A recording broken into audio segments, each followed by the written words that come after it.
بسم اللہ الرحمن الرحیم ثم لا باس ان يكون هذه الأصول فروعا لشيء آخر لأنها كلها أصول بالنسبة إلى الحكم فالکتاب والسنة فرع للتصدیق باللہ ورسولہ والاجماع فرع للداعی والقیاس فرع للثلاثہ۔ یہاں سے یہ اس بات کی وضاحت کرنا چاہتے ہیں کہ شے واحد حیثیت کے بدلنے سے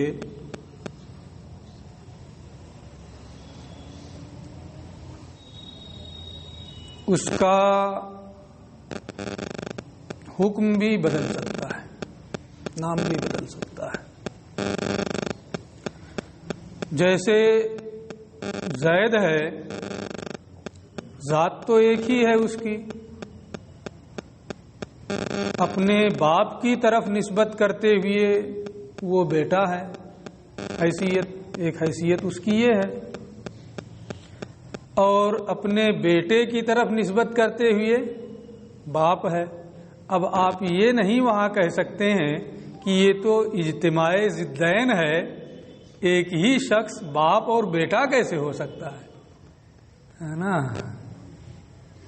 یہ نہیں ہوگا۔ کیوں؟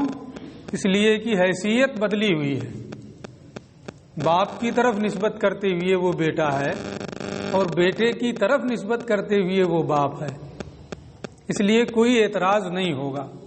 یہ عام فہم مثال ہے، ہر کوئی اس کو سمجھ سکتا ہے، جانتا ہے کہ یہاں بھی کوئی کہتا ہے کہ اجتماع ضدین ہو گیا ہے نا؟ کبھی نہیں کوئی کہتا ہے۔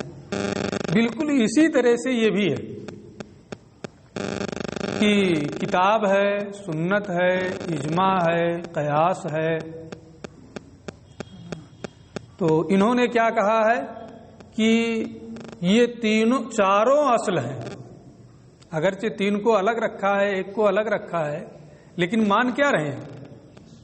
چاروں اصل ہیں۔ اب اگر یہ کسی جہت سے فرع ہو جائیں تو یہ نہیں کہہ سکتے ہیں کہ یہ تو ابھی آپ کہہ کے آ رہے ہیں کہ یہ اصل ہیں اور اب آپ کہہ رہے ہیں کہ یہ فرع ہیں۔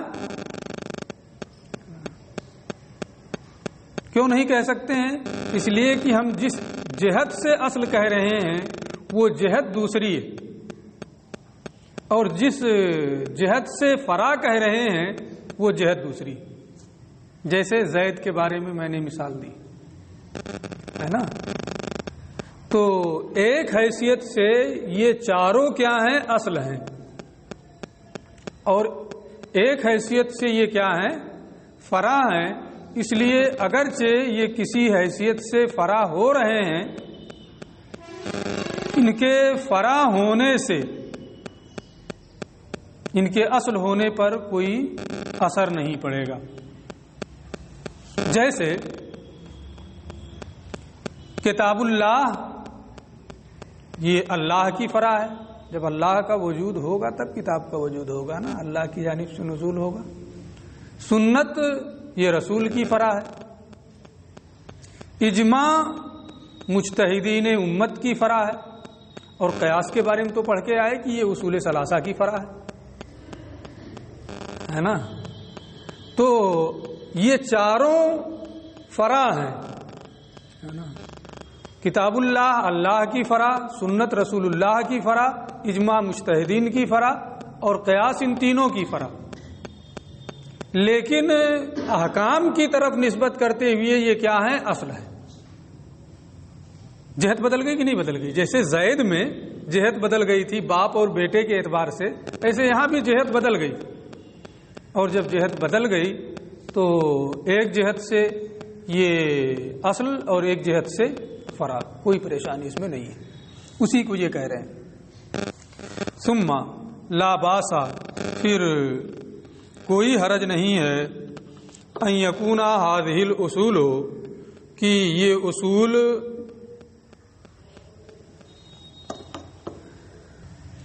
فروعا لشیء آخر کسی دوسری چیز کی فرع ہوں، احکام کی طرف نسبت کرتے ہوئے یہ اصل ہیں، لیکن کسی دوسری چیز کی طرف نسبت کرتے ہوئے یہ فرع ہو جائیں، یہ اصول، اس میں کوئی حرج نہیں ہے۔ لأنہا کلہا اصول بالنسبت الی الحکم، کیونکہ یہ سب حکم کی جانب نسبت کرتے ہوئے اصل ہیں، تو حکم کی جہت سے یہ کیا ہیں؟ اصل ہیں، اور دوسرے کی یہ فرع ہو جائیں اگر کسی جہت سے تو کوئی حرج نہیں ہے۔ فالکتاب والسنت، تو کتاب اور سنت فرع للتصدیق باللہ ورسولہ، یہ اللہ و رسول کی تصدیق کی فرع ہیں۔ میں نے کیا کہا ہے کہ کتاب اللہ کی فرع، سنت رسول اللہ کی فرع، یہی صحیح ہے۔ اس کو بھی صحیح کیا جا سکتا ہے کہ تصدیق باللہ اور تصدیق بالرسول کی فرع ہے، یعنی قرآن کی حجیت، حدیث کی حجیت، یہ کب ہوگی؟ جب آدمی اللہ پر، اس کے رسول پر ایمان رکھے گا تب نا، ہے نا۔ اور اگر تصدیق باللہ، تصدیق بالرسول ہی نہیں ہے تو اس کے نزدیک کیسے وہ حجت؟ اس لیے انہوں نے یہ کہا کہ کتاب و سنت یہ ایمان باللہ اور ایمان بالرسول کی فرع ہے، تو اس کے فرع ہونے کی جہت بدل گئی، اصل ہونے کی جہت دوسری ہے، اس لیے کوئی پریشانی نہیں۔ والاجماع فرع للداعی، اور اجماع یہ داعی اور مجتہد امت کی فرع ہے۔ والقیاس فرع للثلاثہ، اور قیاس ان تینوں کی فرع ہے۔ تو اگرچہ انہی اصول کو فروع بھی کہا جاتا ہے، انہی کو اصول بھی کہا جاتا ہے، لیکن جہتیں بدلی ہوئی ہیں، اس لیے کوئی پریشانی نہیں، بات پوری ہو گئی۔ اب اصول شرع کل کتنے ہوئے مجموعی طور پہ؟ 4۔ وجہ حصر 4 ہی کیوں ہیں؟ ووجہ الحصر فی هذه الاربع، اب اس کو الگ سے بتائیں، ایک مرتبہ پھر ترجمہ کریں، اس کی کوئی ضرورت نہیں ہے، بہت ہی آسان انہوں نے بتا دیا ہے، اس لیے اسی کو دیکھ لیں۔ ان 4 میں منحصر ہونے کی وجہ یہ ہے ان المستدل لا یخلو اما ان یتمسک بالوحی او غیرہ، کہ حجت پیش کرنے والا 2 حال سے خالی نہیں، یا تو وہ وحی کے ذریعے سے حجت پیش کرے گا یا غیر وحی کے ذریعے سے حجت پیش کرے گا۔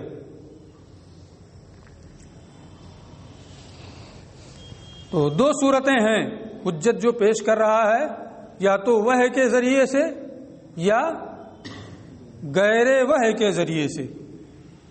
والوحی، اب پہلی صورت وحی کے ذریعے سے اگر وہ حجت پیش کر رہا ہے، والوحی اما مطلوع او غیرو، حجت کے ذریعے سے وہ وحی کے ذریعے سے حجت پیش کر رہا ہے تو اس کی 2 صورتیں، یا تو وہ وحی مطلوع ہوگی یا وحی مطلوع نہیں ہوگی، اور وحی اما مطلوع، یا تو مطلوع ہوگی یعنی اس کی تلاوت کی جاتی ہوگی، اس سے نماز درست ہوگی، نماز میں اسے پڑھا جاتا ہوگا، وہ الکتاب، وہ کیا ہے؟ قرآن کتاب ہے۔ او غیرہ، یا وہ وحی مطلوع نہیں ہوگی، رسول پر اس کو بھی نازل کیا گیا ہے نا، حدیث بھی وہ ہے لیکن وہ وحی مطلوع نہیں، تو یا تو وہ وحی مطلوع ہوگی، وہ قرآن ہے، یا وہ وحی مطلوع نہیں ہوگی، وہ سنت، اور وہ کیا ہے؟ سنت ہے، حدیث ہے۔ ایک شک ہو گئی۔ دوسری شک وہ غیر الوحی ہے، یا حجت پیش کرنے والا غیر وحی کے ذریعے سے حجت پیش کرے گا، یہ بھی دو حال سے خالی نہیں۔ ان کانا قول الکل، یا تو وہ تمام مجتہدین کا اتفاقی قول ہوگا، یا نہیں ہوگا۔ وغیر الوحی، اور غیر وحی ان کانا قول الکل، اگر تمام مجتہدین کا اتفاقی قول ہے، اجماعی قول ہے، فل اجماع، تو وہ کیا ہے؟ اجماع ہے۔ اور اگر سب کا قول نہیں ہے، فل قیاس، تو وہ کیا ہے؟ قیاس ہے۔ تو یہ کل کتنی دلیلیں ہو گئی حجت پیش کرنے والے کے لیے؟ 4۔ وہ ہے یا تو مطلوب ہوگی یا غیر مطلوب، غیر وہ ہے یا تو سب کا قول ہوگا یا نہیں، ہے نا۔ پہلی قسم جو ہے وہ قرآن، دوسری حدیث، تیسری اجماع، اور چوتھی قیاس۔ دلیل حصر معلوم ہو گئی۔ یہ دلیل حصر استقرائی ہے، عقلی نہیں ہے۔ غیر وہ میں اور چیزوں کا بھی احتمال ہے، لیکن استقراء یہی، ٹھیک ہے۔ اب کچھ اعتراض یہاں ہوتے ہیں، ان اعتراضات کی طرف یہ اشارہ کر کے، ہے نا، جواب دے دیں گے، صرف اعتراض کی وضاحت نہیں کریں گے۔ انہوں نے ثابت کر دیا کہ اصول جو ہیں، جو مثبت احکام ہیں، وہ کتنے ہیں؟ 4۔ ہم سے پہلے کی جو شریعتیں ہیں ان سے بھی تو حکم ثابت ہوتا ہے۔ ارشاد الہی ہے، وَكَتَبْنَا عَلَيْهِمْ أَنَّ النَّفْسَ بِالنَّفْسِ وَالْعَيْنَ بِالْعَيْنِ وَالْأَنْفَ بِالْأَنْفِ وَالْأُذُنَ بِالْأُذُنِ وَالسِّنَّ بِالسِّنِّ وَالْجُرُوحَ قِصَاص۔ وَكَتَبْنَا عَلَيْهِمْ، بنی اسرائیل پر ہم نے فرض کیا تھا۔ کیا ہمارے لیے باقی ہے کہ نہیں باقی؟ تو ہم سے پہلے کی شریعتوں کا جو حکم تھا وہ بھی تو ہم پر باقی۔ تو ہم سے پہلے کی جو شریعتیں ہیں، ایک حجت تو وہ بھی ہے، 4 میں منحصر کہا، اسی کو یہ کہہ رہے ہیں کہ وہ اما شرائع من قبلنا، ہم سے پہلے کی جو شریعتیں ہیں، یا تو اللہ اور اس کے رسول نے بغیر انکار کے اسے بیان کیا ہوگا۔ اگر بغیر انکار کے اسے بیان کیا، یا تو اللہ بیان کرے گا تو قرآن میں آئے گا، یا رسول بیان کریں گے تو حدیث میں آئے گا، ہے نا، بغیر انکار کے۔ تو اگر قرآن میں آ گیا بغیر انکار کے تو وہ کس سے ملحق ہو جائے گا؟ قرآن سے۔ حدیث میں آ گیا بغیر انکار کے تو وہ کس سے ملحق ہو جائے گا؟ حدیث سے۔ اور اگر اللہ و رسول بیان ہی نہ کریں، صرف توریت میں پایا جائے، انجیل میں پایا جائے، تو وہ ہم پر لازم نہیں ہے، وہ ہم پر لازم نہیں ہے۔ لازم وہ ہے جو بغیر انکار کے اللہ و رسول ہم سے بیان کریں، اور وہ قرآن میں یا حدیث میں آ جائے گا۔ لہذا ہم سے پہلے کی شریعتیں جس کو اللہ و رسول نے بغیر انکار کے بیان کیا ہے، وہ کتاب یا سنت میں شامل ہے، اسے الگ سے ذکر کرنے کی ضرورت نہیں، ٹھیک ہے۔ وَأَمَّا شَرَائِعُ مِن قَبْلِنَا، ہم سے پہلے کی جو شریعتیں ہیں، فَمُلْحِقَةٌ بِالْكِتَابِ، وہ یا تو کتاب سے ملحق ہیں یا سنت سے، ہے نا۔ اس لیے اس کے ذریعے سے یہ اعتراض نہیں کیا جا سکتا ہے کہ اصول شرع 4 نہیں بلکہ 5 ہیں۔ ایک دوسری چیز پھر، وَتَعَامُلُ النَّاسِ، تعامل ناس سے بھی احکام ثابت ہوتے ہیں، وہ بھی ایک حجت ہے، وہ بھی ایک دلیل ہے، اس سے بھی فقہا دلیل کے طور پہ پیش کرتے ہیں۔ تو 4 ہی میں منحصر کرنا، جیسے مرغی کو وزن کے ساتھ بیچنا، وزن کر کے مرغی بیچنا تعامل ناس کی وجہ سے جائز ہے، حجت ہے ایک کی نہیں تعامل، ہے نا۔ تو یہ کہتے ہیں کہ 4 میں منحصر نہیں، اس لیے کہ تعامل ناس بھی حجت ہے۔ یہ کہتے ہیں، جس جواب میں یہ بتا رہے ہیں، وہ تعامل الناس، لوگوں کا تعامل سب لوگ کرنے لگے، ہے نا۔ تو صرف مجتہدین امت نہیں، مجتہدین غیر مجتہدین سب کر رہے ہیں، ہے نا۔ تو صرف مجتہدین کا اجماع اور اتفاق و اجماع ہے، وہ حجت ہے. تو یہ جب سب اس میں آ گئے تو یہ اسی میں شامل ہوگا کہ نہیں ہوگا؟ اور جب اس میں شامل ہو گیا تو اس کو الگ سے رکھنے کی کیا ضرورت ہے؟ سمجھ میں بات آ رہی ہے نا؟ وہ تعامل الناس اور تعامل ناس یہ اجماع سے ملحق ہے. دو چیزیں ہو گئی. اس لیے اس سے پانچویں کو نہیں لا سکتے ہیں کہ یہ ایک پانچویں چیز بھی حجت ہے. پھر ایک اعتراض ہے کہ قول صحابی کو بھی حجت کے طور پہ پیش کیا جاتا ہے. وہ ان چاروں میں کہیں نہیں آیا ہے. اس لیے چار ہی اصول شرع نہیں بلکہ 5 ہیں. صحابی کا قول بھی. اس کے بارے میں یہ کہتے ہیں کہ صحابی کا جو قول ہوگا یا تو وہ قیاس کے مطابق ہوگا. صحابی جو بات کہہ رہے ہیں وہ یا تو قیاس کے مطابق ہوگا یا قیاس کے مطابق نہیں ہوگا. 2 صورتیں ہو سکتی ہیں، ہے نا؟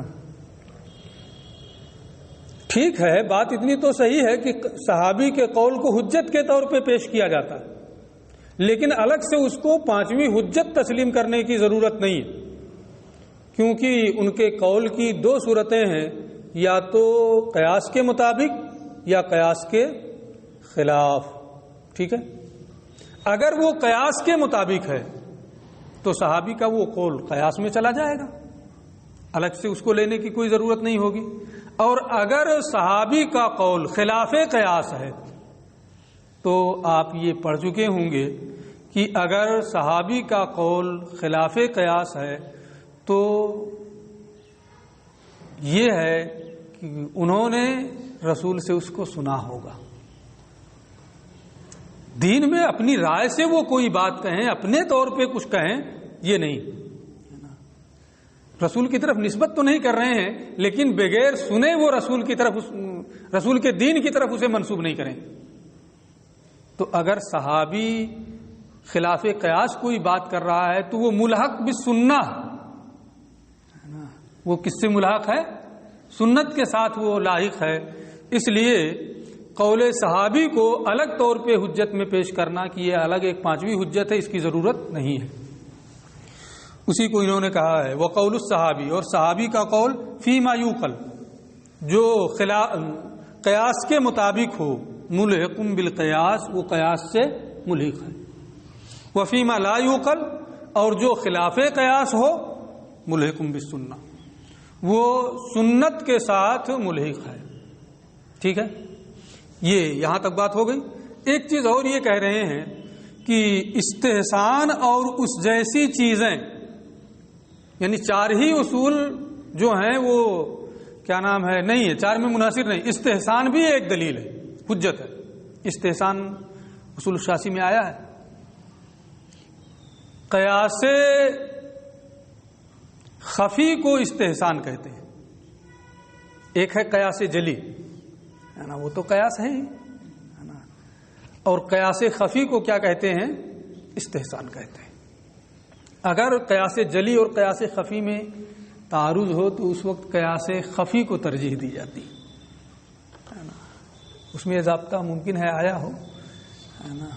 جیسے ہے نا، یہ آپ دیکھتے ہیں کوئی پرندہ ہو، وہ پانی میں چونچ مارے پیتے ہیں پرندے.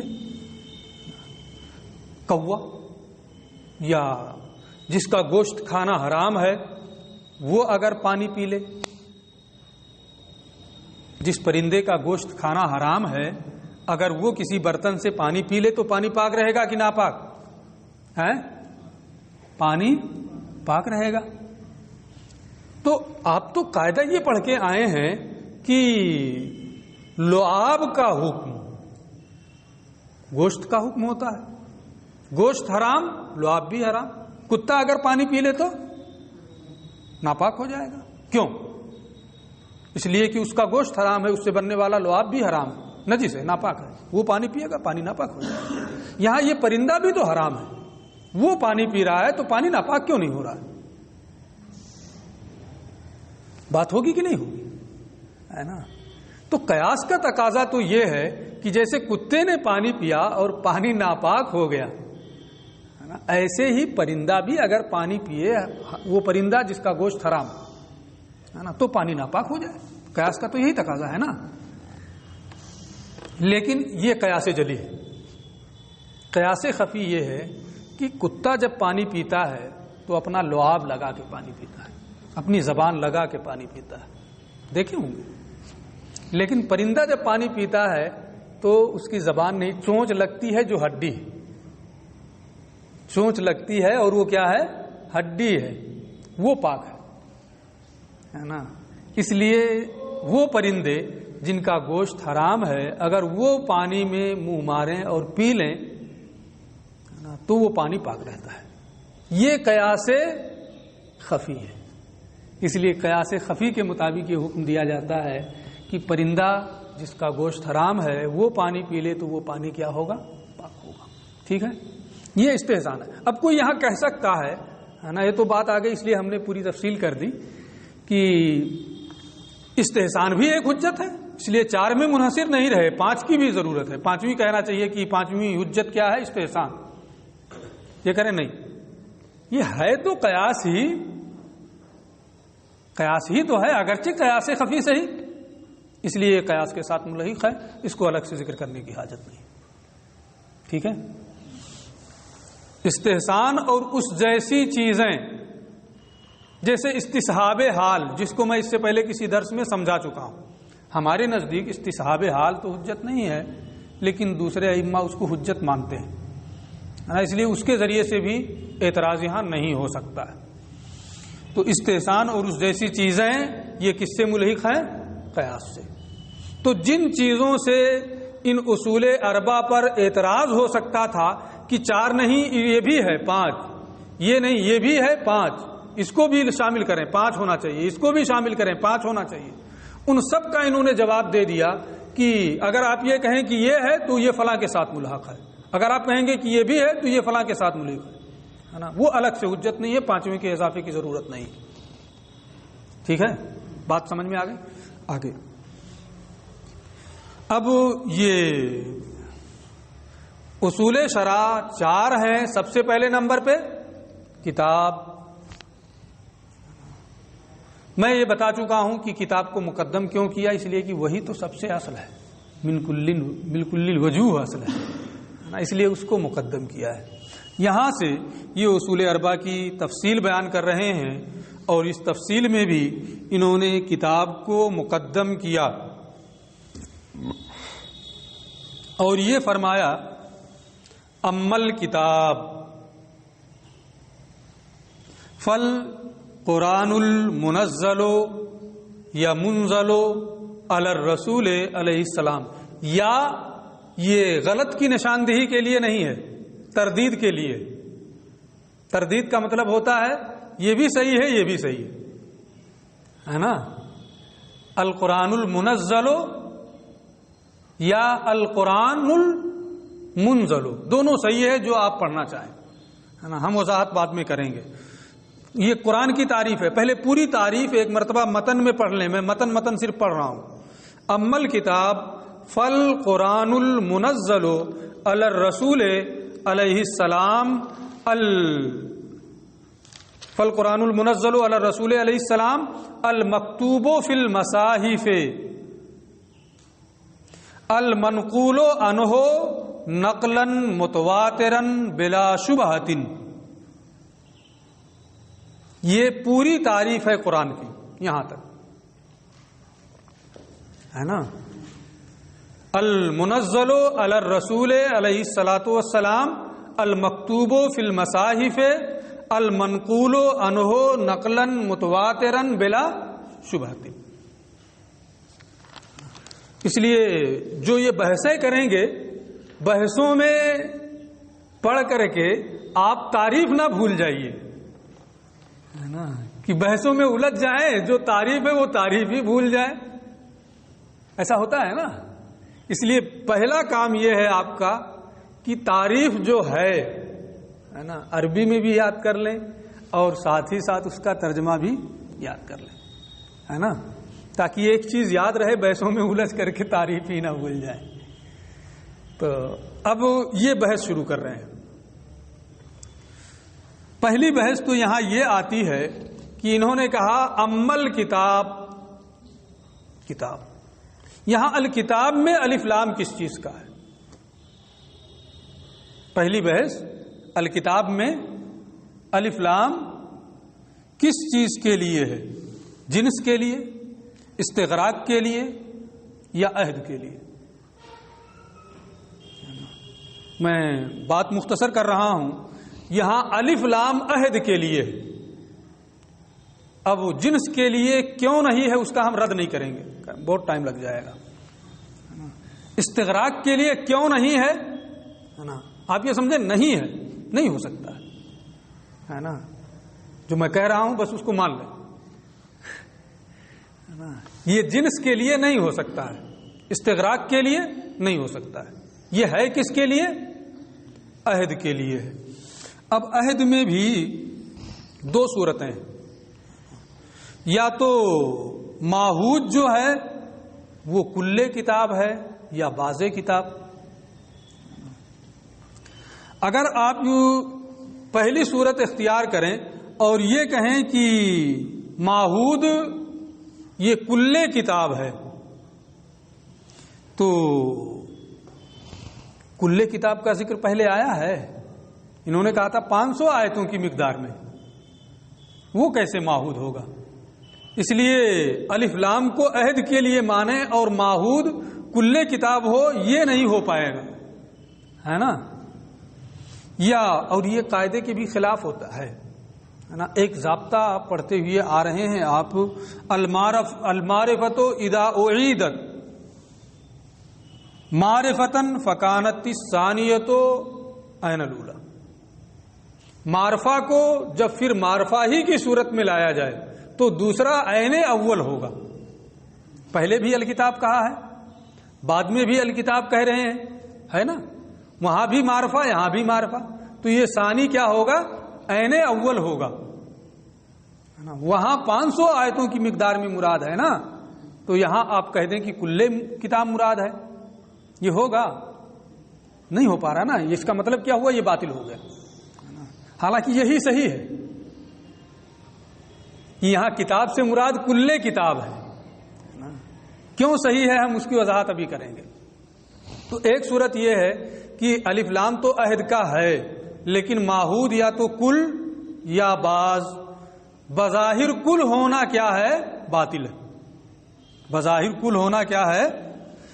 باطل ہے. اور اگر آپ یہ کہیں کہ بعض قرآن مراد ہے، تو اب جب آپ بعض کہیں گے تو یہ تعریف جو الف لام آئے گا، یہ تعریف میں یہ دخول غیر سے مانے نہیں ہوگا، کیونکہ بعض میں بعض وہ ہیں جو احکام سے متعلق ہیں. آپ کوئی تعین تو کر نہیں رہے ہیں، بعض سے احکام متعلق نہیں ہے نا، تو یہ دخول غیر سے معنی نہیں ہوگا. لہٰذا یہ صورت بھی باطل ہو جا رہی ہے. تو یہ باطل ہو رہی ہے، ہو جائے، ہم اس کو اس سے نہیں لینا دینا. جو صحیح ہے اس کی ہمیں وضاحت کرنی کہ الف لام کیا ہے؟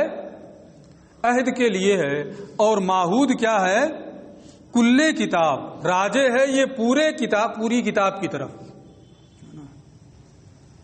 کیسے؟ اس لیے کہ وہاں کیا ہے؟ بعض الکتاب ہے نا. الکتاب سے مراد کیا ہے؟ بعض الکتاب.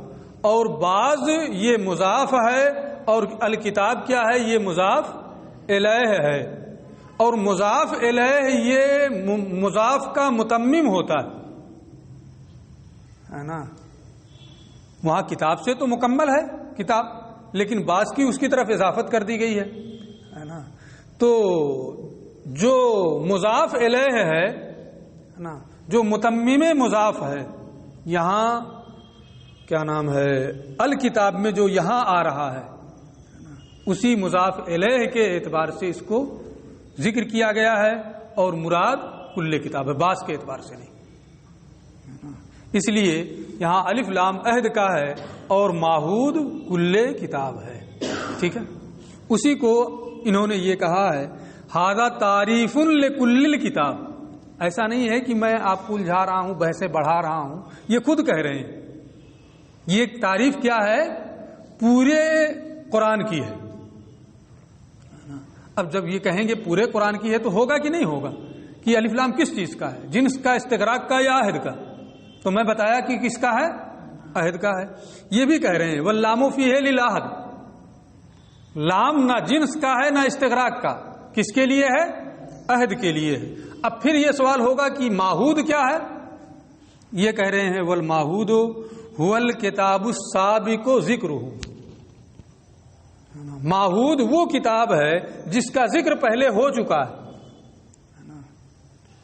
اب پھر وہ ہے نا کہ جس کا ذکر پہلے ہو چکا ہے وہ تو باز کتاب ہے نا، اس کے بارے میں آگے یہ کہتے ہیں الذی کان مضافا الیہ للباز، جو باز کا مضاف الیہ اور باز کا مضاف کا متمم تھا ہے نا، اس لیے پورے قرآن کو مراد لیا جائے گا اس مضاف الیہ کے اعتبار سے جو مضاف کو مکمل کرنے والا ہے۔ ٹھیک ہے، بات پوری ہو گئی۔ اچھا، والقرآن، اب آگے یہ وضاحت کریں گے کہ یہ تو وضاحت ہو گئی متن میں جو امل کتاب ہے کتاب کی، اب قرآن کی کیا وضاحت ہے اس کی تفصیل کل انشاءاللہ تعالی، وقت ہو گیا ہے۔